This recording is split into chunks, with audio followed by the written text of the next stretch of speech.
أعوذ بالله من الشيطان الرجيم. بسم الله الرحمن الرحيم.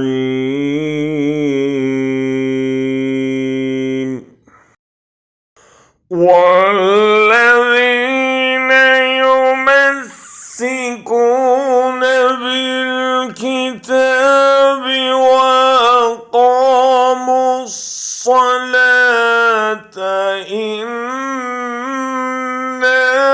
لا نضيع أجر المصلحين।